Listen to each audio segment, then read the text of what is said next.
On est bien d'accord que quand on livre un produit, il doit marcher, il doit fonctionner? Je suis un peu provocateur avec cette phrase, mais c'est pas anodin. Quand j'accompagne une équipe, c'est souvent une phrase que j'utilise justement pour provoquer un déclic. Bah que le test, la qualité, c'est la responsabilité de tous. Mais en pratique, ça veut dire quoi? Comment on fait? Eh ben, il y a un outil qui existe, et notamment défini en Scrum, la Definition of Done. Ça liste les critères qui permettent de dire qu'on a un incrément, qu'on a un morceau de produit utilisable, et qui permet de créer de la valeur. Et si on déroule cette pelote, ben on en arrive vite à devoir dire quels sont les tests qui doivent être faits pour considérer que... C'est bon, le travail est fait. Alors comme souvent, il n'y a pas de réponse universelle. Hein? Et c'est pourquoi Val fait un appel à retour d'expérience sur le forum de Scrum Life. Dans cette vidéo, on va partager notre expérience justement, on va donner des critères généraux pour guider le choix de ce qui devrait faire partie de la Definition of Done, tout en levant des points d'attention sur ce qui ne devrait pas être négociable. Mais on va aussi te solliciter, toi, pour que tu partages aussi ton expérience. Ben ouais, parce que c'est ça une communauté. Prenons quelques secondes pour expliquer à ceux qui ne connaissent pas ce qu'est la Definition of Done, souvent abrégée en DOD ou DOD. C'est un concept fondamental de Scrum qu'on retrouve globalement dans toutes les équipes, qui permet de s'assurer principalement de la transparence, notamment de l'équipe vis-à-vis du reste de son écosystème. On sait ce que veut dire terminer et tout ce que cela implique, tout ce que cela intègre et bien sûr tout ce que cela n'intègre pas. Mais c'est aussi un moyen de définir le niveau de qualité cible et non négociable des livrables de l'équipe. Et c'est bien sûr sous cet angle qu'on va parler de la DOD dans cette vidéo. La DOD, on en a déjà parlé à de multiples reprises sur la chaîne en plus. La question sous-jacente est en réalité plus large que simplement qu'est-ce qu'on met dans la Definition of Done. Il est question de définir une stratégie de test, c'est-à-dire lister les différents types de tests qui doivent être implémentés et exécutés à quel moment du cycle de vie du développement logiciel. La Definition of Done étant bien entendu un moment clé de ce cycle de développement logiciel. Mais ce n'est pas le seul élément qui constitue cette stratégie de test. Alors il faut bien être conscient qu'une bonne stratégie de test, c'est avant tout un ensemble de compromis. Ce sont les bons compromis. Dans le domaine du test, on parle par exemple souvent de ROI, de l'anglais Return on Investment, en français, retour sur investissement. Concrètement, il y a certains tests qui coûtent trop cher pour être faits, ou alors trop cher pour être faits systématiquement. Derrière ce calcul de ROI, il y a bien entendu le coût du test. Ce coût est souvent très contextuel et il dépend notamment du volume de legacy, des systèmes qui n'ont justement pas été prévus pour être testés facilement. S'intègre évidemment aussi la notion d'automatisation. Un bon test automatique coûtera peut-être plus cher à automatiser que de faire un test manuel. Et encore, si le système est prévu pour être testable, souvent ça ne coûte pas très cher de l'automatiser directement. Mais dans tous les cas, le test il coûtera moins cher à exécuter encore et toujours en continu, plutôt qu'en manuel où là, à chaque fois qu'on fait le test, on reprend du temps, on reprend de l'effort, de l'énergie.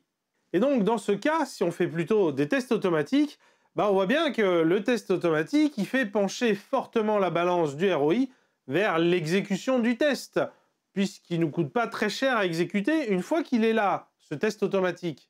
Mais le coût, c'est pas le seul élément derrière le ROI.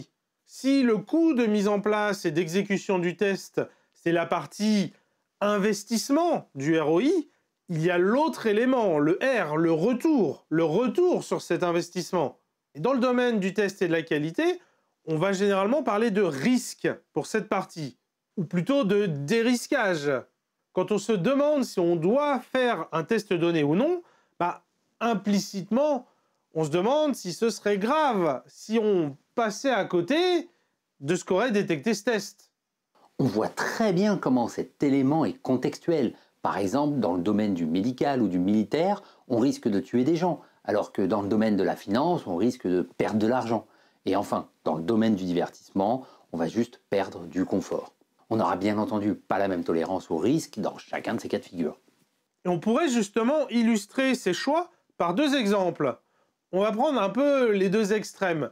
Premier exemple, quand je travaillais à l'équipe Player de France Télévisions, nous avions mis en place à l'époque une stratégie de livraison en continu. Et ça, malgré une stratégie test qui était initialement manuelle pour l'essentiel. Les tests automatiques ont été progressivement rajoutés, mais parce que finalement, les enjeux, ils n'étaient pas si graves, en caricaturant à peine, au pire, un spectateur a un écran noir à la place du dernier Plus belle la vie. Eh bien, ça faisait qu'on pouvait tout à fait s'en sortir, dans un premier temps du moins, avec une stratégie de test pilotée par le risque.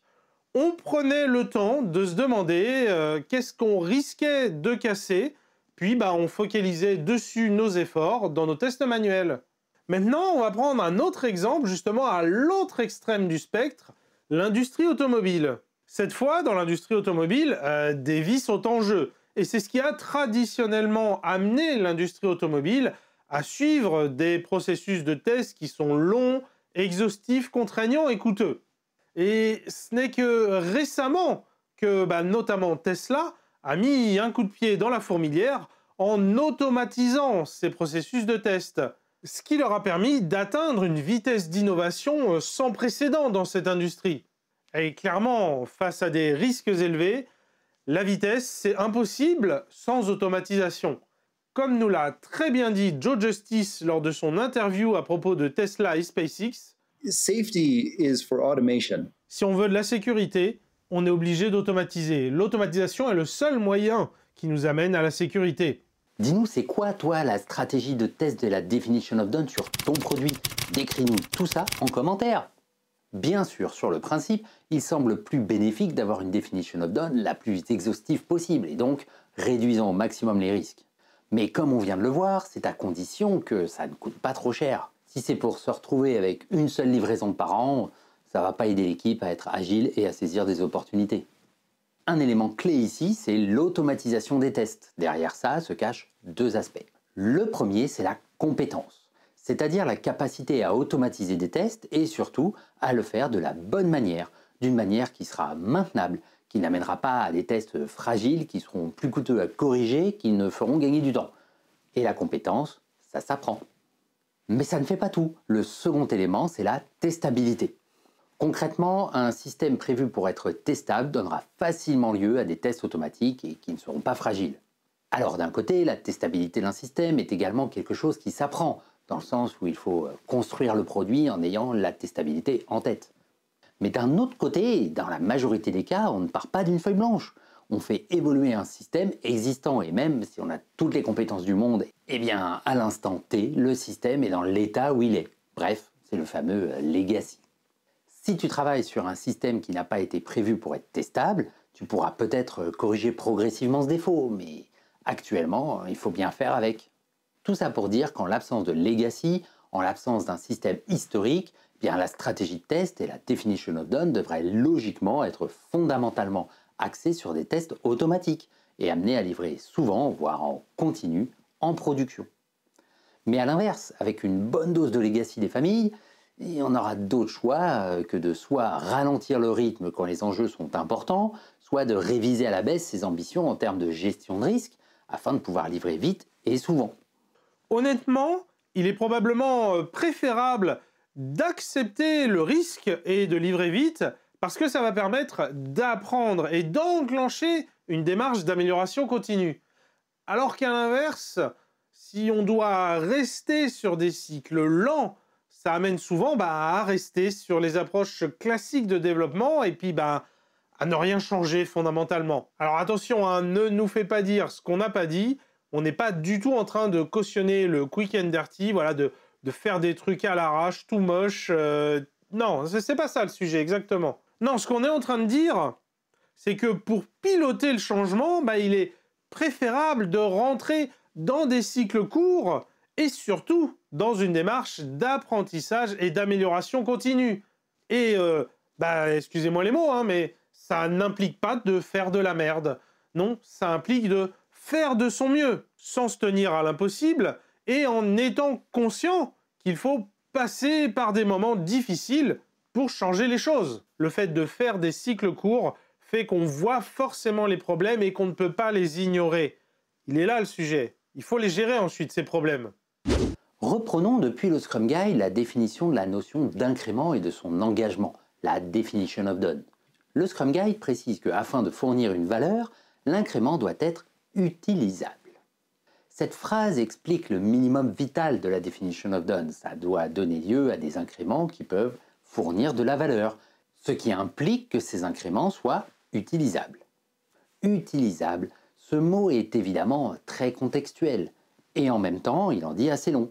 Il est finalement assez lié à la notion de valeur, qui est elle aussi très contextuelle. On pourrait dire, si un risque donné empêche de fournir de la valeur, alors la Definition of Done doit s'assurer que ce risque est levé ou du moins maîtrisé. Oui, alors dites-moi, je cherche votre Definition of Done dans Confluence partout. Je la trouve pas. Vous en avez bien une au moins? Non, on n'en a pas, on fait sans. Ah, d'accord.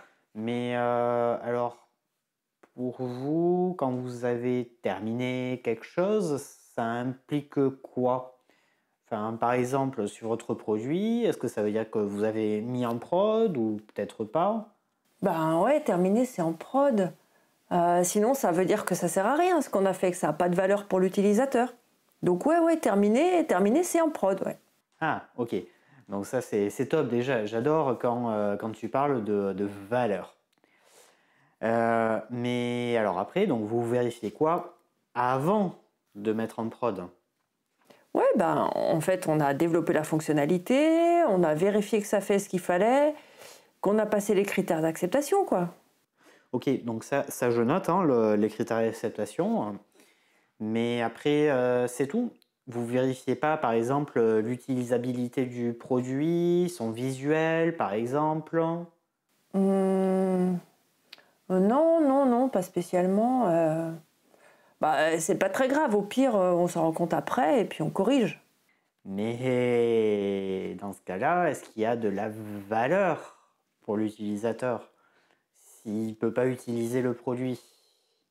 Ouais, on devrait peut-être juste vérifier que ça fonctionne, que ça donne, quoi, même rapidement, en fait. Je crois que c'est pas mal, là, ton idée de truc, là, Definition of Done. Ça permet de poser tout ça à plat et de se poser pas mal de questions, en fait. N'oublie pas d'écrire en commentaire quelle est la stratégie de test sur ton produit, ainsi que la Definition of Done pour qu'on puisse en discuter. Viens également continuer les échanges sur le forum de Scrum Life, c'est gratuit. Clique ici pour le rejoindre. Et pour aller plus loin dans cette notion de stratégie de test, et en particulier comment elle s'articule dans un contexte agile, clique ici pour découvrir et apprendre un ensemble d'éléments que tu dois maîtriser. Ciao!